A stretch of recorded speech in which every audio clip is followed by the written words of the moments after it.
O itong mga kababayan, nagkabukingan na talaga. Ibinunyag na, ipinakita na ni Senador Rodante Marcolita yung ebidensya. Pero bago tayo magpatuloy, babati muna ako ng magandang hapon sa aking mga subscribers dyan. Sa aking mga viewers, maraming salamat sa inyong suporta. Shoutout sa inyong lahat. Nasaan na ba yung pinagyabang ni Pangulong Marcos Jr. na 5,500 blood control natapos na sa buong bansa at pinunduhan mga kababayan ng nasa 450 billion. Billion ha, hindi milyon. Billion mga kababayan. Nasaan na yung pinagyayabang ni Ngagba? Bakit patuloy pa rin yung malawakang pagbaha, lalong-lalo na sa buong Metro Manila mga kababayan? Akala ko ba kontrolado na, makokontrol na yung baha sa Metro Manila dahil nga mayroon nang natapos na flood control na 5,500. Una, saan na ngayon Pangulong Marcos? Hindi mo ba nakita ngayon yung buong Metro Manila halos lubog sa baha mga kababayan? O ito na yung sagot. Ipinakita na ni Senador Rodante Marcolita. Kaya pala mga kababayan kaya pala lagi na lang bumabaha dahil yung mga proyekto, yung proyekto na pinagyayabang noon ni Pangulong Marcos, ganito pala yung itsura. Mamaya ipapakita natin mga kababayan kung gaano garapal yung mga pagmumukha ng mga congressman na ito, ng mga kalyado ni Pangulong Marcos. Kaya pala todo suporta itong mga congressman na ito kay Pangulong Marcos kasi nga ganito pala yung kanilang mga ginagawa mga kababayan sa kanilang mga proyekto. Ipinasok sa bulsa. Hindi nila mga kababayan ipinasok sa totoong proyekto. Wala pa yata sa 1/4 yung inilagay sa proyekto mga kababayan. Tapos yung iba ay inilagay nila sa kanilang mga bulsa. O ito na mga kababayan. Huwag na natin itong patagalin. Sabay-sabay na natin itong panoorin. Alam pa naman natin, so kahit lumakas ang buhos ng ulan, dahil sa laki ng pondo para sa flood control, dapat wala ng baha. Dapat wala ng baha kahit pa talaga namang apakaraming tubig ang bumuhos sapagkat bilyon-bilyon din ang naubos na pera dyan. Dapat handang-handa na ang bansa natin sa pagbaha, di ba? Lalo na Metro Manila. Ay naman, magkano ba ang ibinadget ng pamahalaan sa baha, Jen? Sa flood control? Oo, sa flood control. Mukhang kasi nung mga nakaraan, tama sa 500 billion out of 5,000 na nabanggit pa ng Pangulo noon sa SONA, 5,000 flood control projects ang naisakatuparan sa buong bansa. Na nagkakalaga yata ng mahigit na 400 billion pesos. Yan, more or less, mga kalahating... Ayan, baka mamaya, makalkal na naman yan. Ganon? Alam mo, nung ako'y nasa primary school din, natatandaan ko, babaha sa amin, pagka 2 araw na yung ulan. Yung tuloy-tuloy talaga, Dito 2 oras pa lang, baha na Yan ang pagkakaiba. Hindi ko malaman. Siguro, dahil dumami yung tao, hindi ko malaman, Pero, sana man lang, dahil sa laki naman ng budget na itatalaga sa ganyan. Siguro naman, nung 1966 Nelson. Wala pang ganong Baka budget naman noon, piso-piso lang, di ba? Kaya pwede mo sabihin na hindi ganap na nabibigyan ng tugon siguro. Pero kung bilyon-bilyon naman na piso na ang pinag-uusapan para maihanda, maitalaga ang kinabukasan ng bansa, parang nga nangyari, walang nilatag na flood control Ang naging... Parang inianod lahat ng tubig, ang lahat ng flood control projects na talagang ipinundar. Kung talagang naipundar, Jen. Yun na nga po ang naging... Meron akong binigay na litrato kay Direk. Pwede ba nating ipasinag yun? Kasi sige nga, Direk. Kapag ganyan ang project, kasi nakita ko yun, parang riprap na pangsalag talaga sa sa tubig, Opo. Pero yun, nung makita ko, wala pang tubig, nasira na Pwede ba natin ipakita? Sa buong bansa. Saang lugar yan, Sen? Sa Pampanga. Pampanga ito? Ayaw ko nang banggitin kung sino congressman ng project niya. Sana, direct, pasinag mo nga. Hindi. Yan.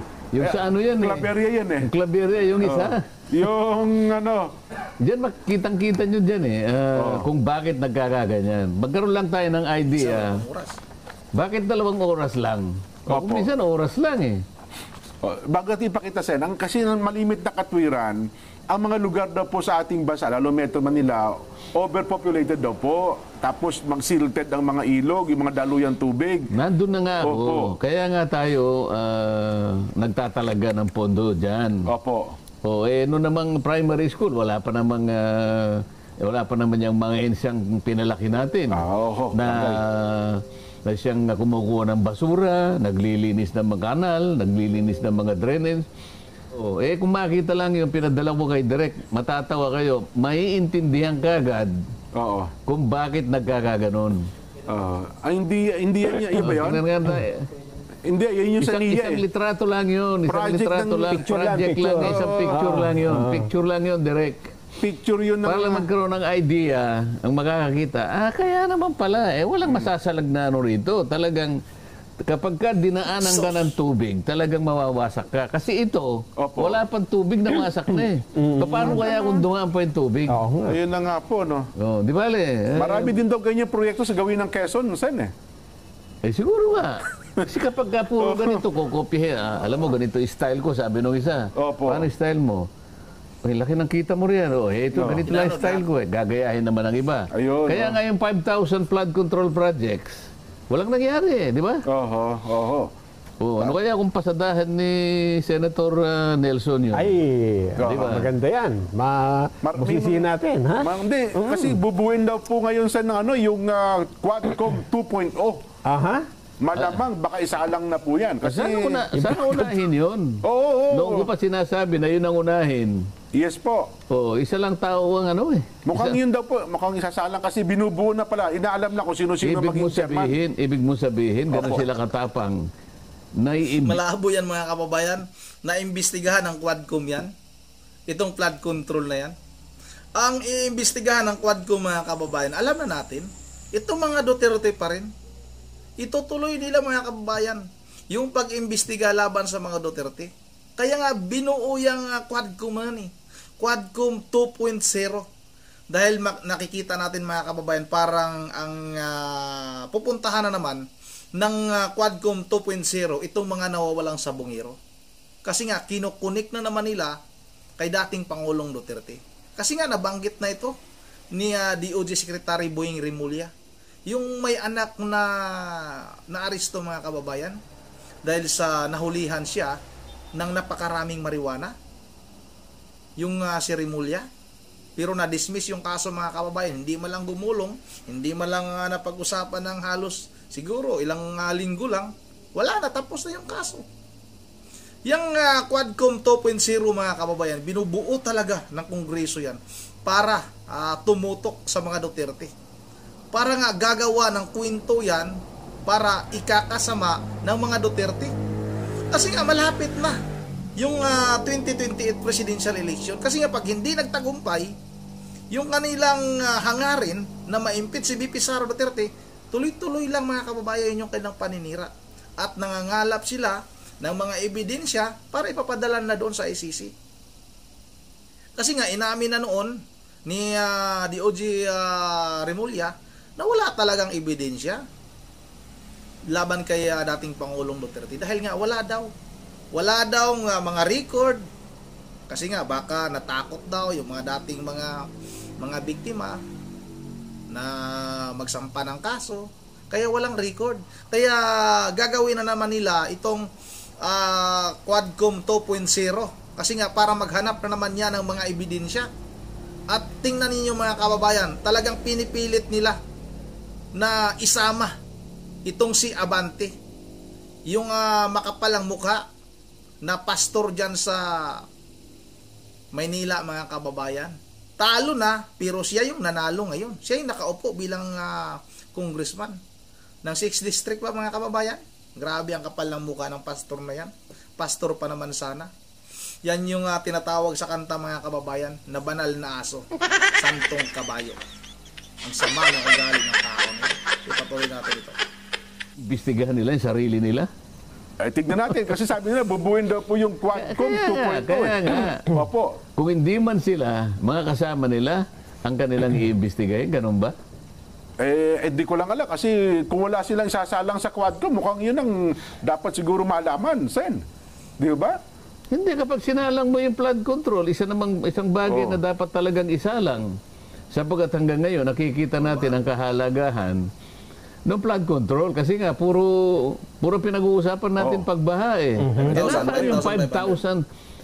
Hindi 500 ha? 5,000 po, Hindi projects. 50, 5,000 projects. Yes po, oo. Ibig mo bang sabihin, wala namang matitira dyan kahit na 1,000 lang. Na mabuti, maganda, no? Oo.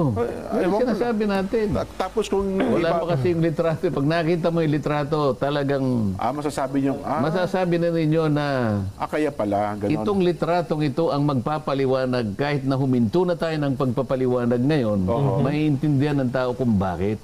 Oo. Sige. Lumilitaw pala, Sen, Jen. Oo. Pinahanap ko sa kanila yung budget allocation eh. Oo. Kung gaano ba kalaki yung sa flood control at gaano naman kalaki yung sa Department of Agriculture. Anong taon Kasi, ito? 2025 ba yan? 2025, Okay. Hindi, pag sinabi mong flood control, Nelson, DPWH lang. Ganun ba? Oo, at saka Kasi ano may lang. mga flood control sa iba't ibang mga ahensya eh. Opo. Oo. Iba rin yung DPWH. Pero pinakamarami dyan, DPWH. DPWH. Lumilitaw, Sen, yung flood control anong year project, yan? itong 2025, Oo, 2025. Ano? nakakuha sila ng 303 billion eh. Sa flood control lang. Flood control lang. Samantalang ang Department of Agriculture, Yan, Ito ba? ayan ang sinasabi ko. Ayun, Oo. at Alam mo, nagagawa lang ito, Sen? kagagawa lang yan. O, tingnan mo. Grabe, tingnan ninyo kung anong itsura ng ginawang flood control na ito. Sino ba yung congressman na nagpagawa nito?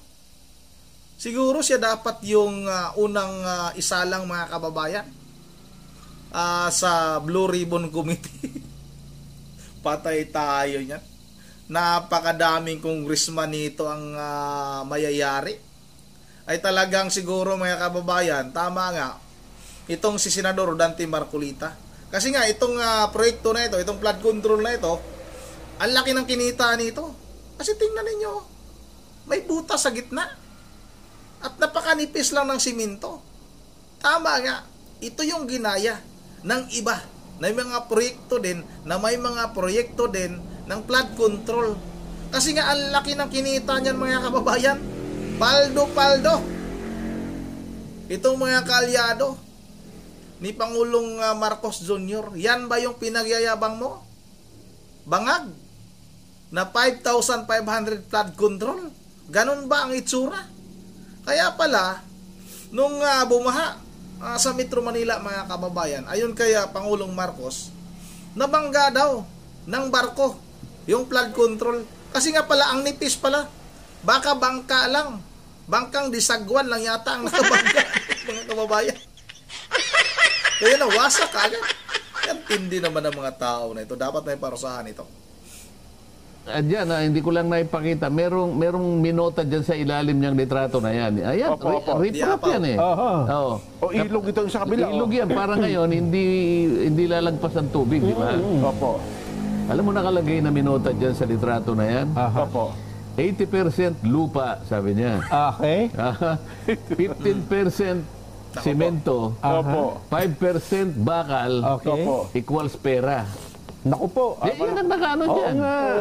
Hindi lang nakuha mismo dun sa litrato kasi putol eh.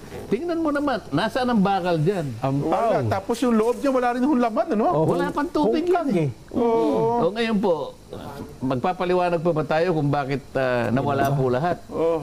Ayan o, kitang-kita nyo. Yan ang flood control project. Dito pala mas malaki. O, tingnan na po ninyo. Yan na yung 300 billion, Sen? Bahagi lang daw yan. Hindi, ibig ko sabihin, ganyan ang Ganyan ang ginagawang itsura. mga project. Ngayon, kung lahat po ng nagpapatupad ng project ganito, talagang wala pong mangyayari. Oo nga. Ito ay wala pang ulan nito sa Natsibet. Pagka tumaas ng tubig doon sa ilog. Malalapnos lahat yan. Oo nga, kasi walang hindi pa bakal eh. tumanan ng tubig eh. Oo. Baka mas mabubuti pa yan kasi meron Palagay ko yan, merong mga batang naglaro dyan. Oo nga, tama. Siguro napagano na umupo sila siguro dyan. Bumagsak. Laglag. Sana man lang walang nasaktan na bata riyan. Wala ng bata. Ang nakalagay na minota dyan, 80% lupa, Opo. 15% 15% semento, Oo nga. 5% bakal equals pera. Pera nga. Malaking pera Malinaw. nga talaga yan. So yan. Aha. At yan, ay larawan yan, Sen, ng iba't ibang mga flood control projects sa iba't ibang Isa bahagi lamang ng sa bansa. naglalarawan, siguro isa sa representasyon Opo. nung 5,000 projects. Di ba? Nagkopyahan sila kung paano gagawin eh. Ay, di, pero itong sinasabi ni Nelson, bukod pa ito doon sa 5,000 projects, di ba? Na pinaglaanan ng Ito yung 2025 eh. Hindi ko alam kung bago lang ito. Ito kasi 2024 ito. Ngayon, ang sinasabi mo, bago pa ito. ang sinasabi mo 2025, pero yan halaga ang pinag-uusapan Halaga. dyan. Oho. Magkano? 300? 300 billion mahigit. Kumpara mo sa, ano yung kinumpara mo? Sa Department of Agriculture, 200 billion pa lang eh. Sa kabuuan na ng DPW, ng DA yun. Buong Pilipinas na. Oho. Ay, mas malaki pa nga yung programa sa agrikultura. Sa education, kinumpara mo ba? Medyo malaki-laki yung sa education. Oho. Kasi yun naman ang nasa batas eh. Kailangan malaki talaga yung education eh. Yun na nga. Pero mas malaki pa rin ang flood control kaysa sa Department of Health.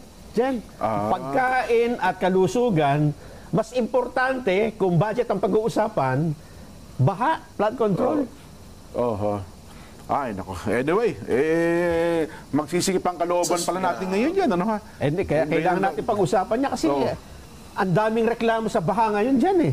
Di ba? At ang hanap nila, asan na yung flood control? Bakit flood lang, wala control? Budget Yan, mga allocations. kababayan, yung budget allocation ng 2025, ngayong taon na ito ay nasa 303 billion. Iba yung nakarang taon mga kababayan yung 400 mahigit. 400 billion mahigit. Iba na naman ito ngayon. Una saan napunta yung mga bilyon-bilyong pera na yan? Tapos, yung kay BP Sara Duterte, yung 125 million na confidential fund, hinahabol nila mga kababayan. Makatarungan ba yan? Tama ba? Yung ilang ginawa, inimbestigahan nila, itong si BP Sara Duterte, pero itong mga proyekto na ito, itong flood control na ito, na talaga nakikita naman natin, na patuloy pa rin yung pagbabaha sa buong Metro Manila, hindi lang sa Metro Manila mga kababayan, halos sa buong bansa, kahit nga dito sa amin, sa bayan namin, nabigla na kami. Bakit ngayon lang nangyari na nagkaroon ng ganong baha? O baka may mga proyekto rin dito sa amin, ng flood control. Dahil nga sabi ni Marcos noon, na pinagyabang sa kanyang suna, sa buong bansa may natapos na 5,500 flood control. O nasaan na ngayon? Dapat ito ang imbestigahan. Dapat ito yung tutukan. Dahil napakalaking halaga niyan. Bilyon mga kababayan, hindi lang milyon. Tapos tinutumbok ninyo yung Office of the Vice President. Nakakapal ang mga mukha ninyo. May kabi, talakayin mo ito. Isampal mo ito sa pagbumukha mo. Hinayupa ka. Yun ang andito na lang mga kababayan, At bago tayo magtatapos, ay mag-shoutout lang muna tayo. Grabe, Iba pa yung nasa DPWH mga kababayan, Ito'y flood control lang na 303 billion. Kung mayroon pa yung DPWH, nako po. Grabe itong administrasyong ito. Puro korupsyon talaga. Shoutout tayo, shoutout kay Sally Charlan. Maraming salamat sa iyo, Sally Charlan. Shoutout na rin kay Judy Piasan. Shoutout kay Dini Sukba. Shoutout na rin kay, maraming salamat sa iyo, Dinis Ukba. Dinis Ukba, maraming salamat. Shoutout na rin kay Rodolfo Olmigi. Shoutout na rin kay Sita Tugay. Shoutout na rin kay Rodolfo Balye. Shoutout na rin kay Imelda Pasqua. Maraming salamat sa iyo, Ma'am Imelda. Shoutout na rin kay You WhatsApp. You WhatsApp, shoutout na rin kay Kapangarap Moto Electrovac. Maraming salamat sa iyo, Kapangarap Moto Electrovac. Shoutout na rin kay Miguel Katina. Shoutout na rin kay Member J. Ferral de Dios ng Pulilan, Bulacan. Sa kanyang mga apo, si Kuko, si Dion at saka si Yori. Shoutout kay Sammy Ruiz. Shoutout kay Ronald Pagyo. Maraming salamat sa idol Maraming salamat din kay Star, shout out kay Ma'am Joyce ng Japan. Maraming salamat sa iyo, Ma'am Joyce. Ingat po kayo palagi diyan sa Japan. Shout out kay Dagul. Shout out na rin kay Renato Oracion, kay Anrid. Shout out kay